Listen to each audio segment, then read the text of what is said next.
mame barnoonni keenya jireenya keenya ta'etti fufu birriin keenya jireenya keenya ta'etti fufu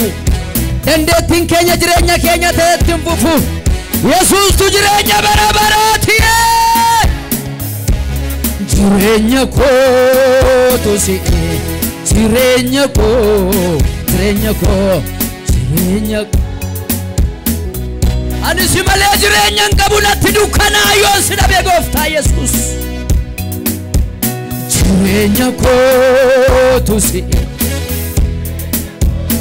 hira la la bashara yabo situ warana raargufe malee jireenya maaliin qaba situ simboona mummalatti godhe malee jireenya maaliin qaba situ lafaana kaasee ban jireenya qaba gooftaa Yesuus anille nambeka akkoti nanganne bineensi jama akkati nalla nambeka anille nambeka Yesuus akkoti nanganne bineensi jama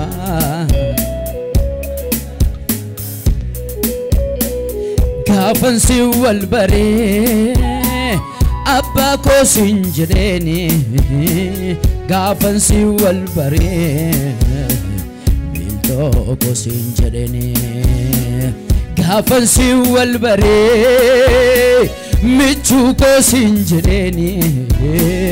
gafan si walbare umna ko sinjireni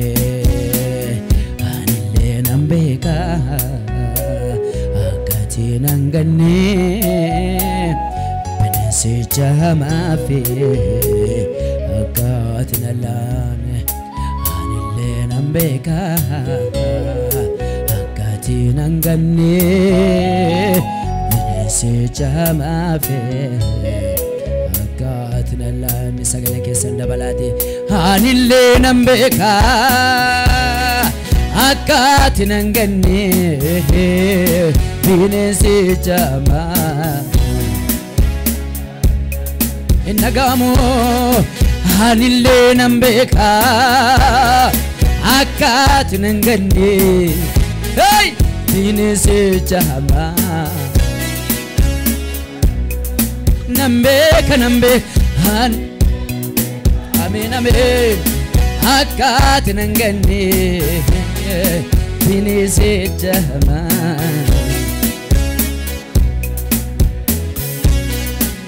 Endemo edo atinjire Endemo edo sinagarre Yesus Endemo lafanni se dofe Endemo edo atinjire Endemo edo sinagarre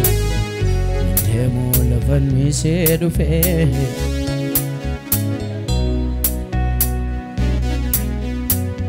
Endemo atinjire Endemo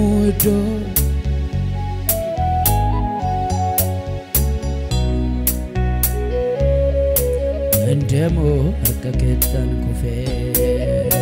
Olfina ko tusi Olfina ko tusi kafar buchochachun isti Olfina ko tusi Olfina ko Yesuse Olfina ko namni jireenya keessan ta'e jireenya ko tusi jedhatti mame jireenya ko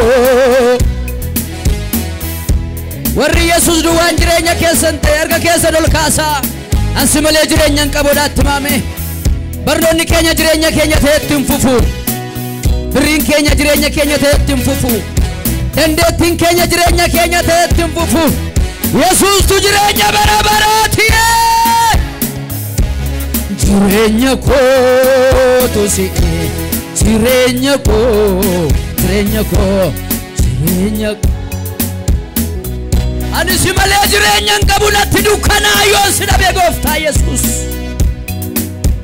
jireenya koo tu si Tira la la basharariabo Situ awara narra urgufe male jirenya malin qaba Situ simbona mumala tigore male jirenya malin qaba Situ lafana kaase ban jirenya qaba Gooftaa Yesuus